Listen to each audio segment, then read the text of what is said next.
Tima guli ogumuli kuki tetuiba tefutefu kumuwa kalulu kafenga ye n'abatanzi Farida akalulu ka Nuupu tokalina tuina ka Kyagulanyi katukawoyo kotumanyi tino ajasobola kola ki otuusa okwagaza buyikwe emirembe n'essanyu naye Farida ku kyotukoze olulabiza ennaku nyingi nnyo otuyisizza amatoka ga kyenvu getandiridde tukuvumirira nti enkola eyo ki tetugenda kuwa Farida n'abatanzi kalulu kaffe.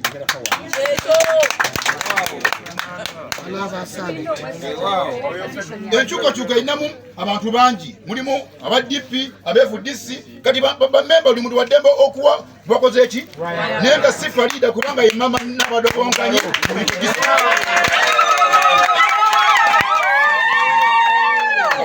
zonna tezaali mbi ku kitebe kitambula bulungi. President waffe Kibali Kyagulanyi Ssentamu yakola omulimu mulungi nnyo naye Farida n'abatanzi ne Lukanga ne bavuyavuya lisiti ezaava mu Buyukwe wamu n'Enjeru municipality.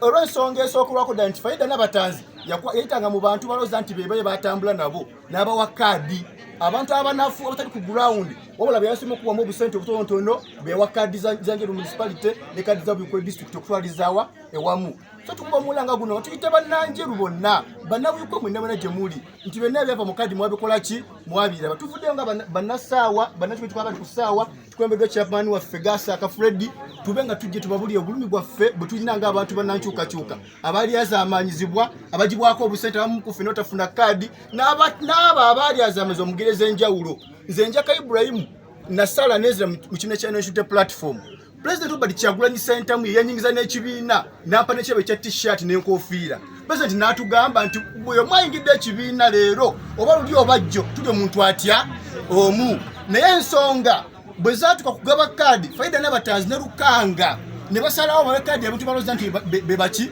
wabula nga bawa kaki akasente.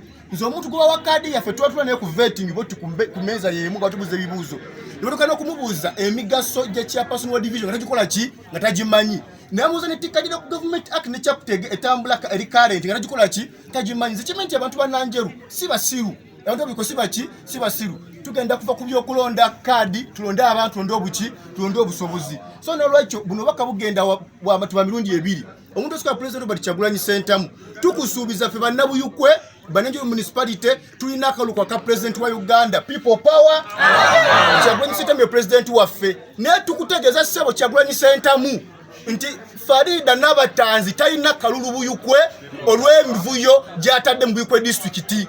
Lukanga Moses talina kalulu Buyukwe mu Njeru municipality olw'emivuyo gye bakoze eki gye bataddewo. Tulina obulumi ng'abantu tukwate obusente obutubuteka muki mu campaign batugamba tukole ground ena 60% tukubiza bipande tukoze ground tufunye tukobona ya kalulu kumbe bafuna listi zaabwe zibaze ndio bantu baki abatufu kumbe bajjako obuki bajjako obusente kamba ya kyafayo kimu kiri mu Busiramu.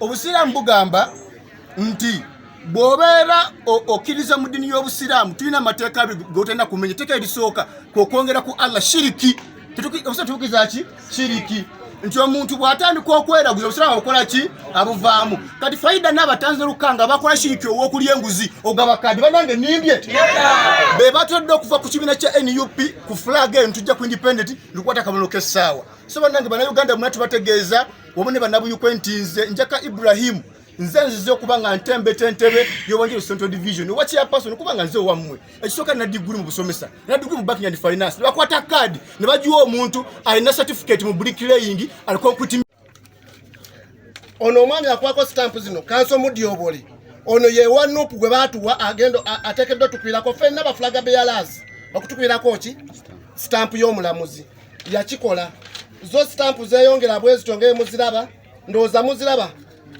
Registra nga akubyeko bwe bamaliza okumpa flaga yange n'ensanyuka n'enzira awaka mala okudda awaka wayita ennaku bbiri registra yennyini n'ankubira n'aŋŋamba nti jangu wano ku kanso ne ngenda ku kanso enjeru ngenda okutuuka nti tugende batutegeezezza nti tugende ku kitebe ne tugenda ku kitebe bakandesi basatu nga bwe twali twesimbyewo ne tugenda ku kitebe bwe tutuuka ku kitebe ne batugamba nti kaakati mugende waggulu ensonga zammwe ziggwe batutwala waggulu mu kizimbe. Abasajja registra n'abuuza omusajja gwe kennyini waŋŋambye nkubireko kansalono stamp ate kati byakyuse bitya nga talina ati ansa.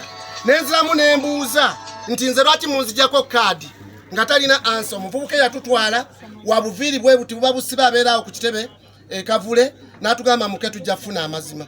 Twali tukooye ne tutuuka tuba tutambula tuli munamugongo tudda kandi eti omu ku ffe n'akuba essimu n'akubira oyo omuvubuka n'amugamba bigenze bitya nti kaakati kikyuseemu n'abatanzazza wano n'atutegeeza nti tewali kikyukamu ye kyayagala kye kirina okukola ki okukolebwa era lisiti z'ebuyikwe zonna agenze nazo wano teziriiwo. Kikyentegeeza nti n'abatanzi ng'omuntu nga bw'agezezaako okutunyiya ekibiina kino tetugenda kuggwamu maanyi. Ffe tuli ku gurawundi tumulinze kubanza ayogera nammwe azaalibwa ku kyalo kw'embeera kwe tuwangaalidde naye. Ekyalo kyange ekyalugazitu kye kisinga okulonda ab'opposition n'abavubuka be tubaddemu omwenda nze natwala abavubuka 8 nga n'owe 10 bandyeseddeese bakoze eki bamututte wali. N'abatanzi ne Lukanga tetugenda kutuula era ffe tetugenda kutuula tugenda kulwanagana nabo ekijja kijje baba mutwazze mu kalunga twagala kufuna platform kwa tuwulira obulumi nga n'abatanzi atufutyanka nojja n'ofutyanka omuntu alina obuyigirize n'onteekako omuntu atalina adda olupapula lwa P7 n'onteekako omuntu ali okuyigganyizibwa nga bali kumunoonya yali ku bantu ssente ng'abagamba nti nagenda batwala bweru. Tetusobola kusirika busirisi mu mbeera efaanaganako bwetyo ate muzzeemu muno mu buyikwe ekintu ekirala kya ddiini. Bw'otunuulira n'abakunzi musiraamu bw'odda wansi ku disitulikiti oyo Musa Lukanga musiraamu. Bw'ogenda ku constituency yaffe ey'Enjeru Abdallah chairperson nze gwendi ku lukiiko nga sekuritale musiraamu. Bw'ogenda ku bukiiko obw'amagombolola obusatu ba chairpersons bonna basiraamu badde bateekateeka ebifo byonna nga bw'obiraba ebifo byabwe okutandikako MP omukyala musiraamu. Bw'ogenda nokka wano kuwa abasajja wa constituency basiraamu.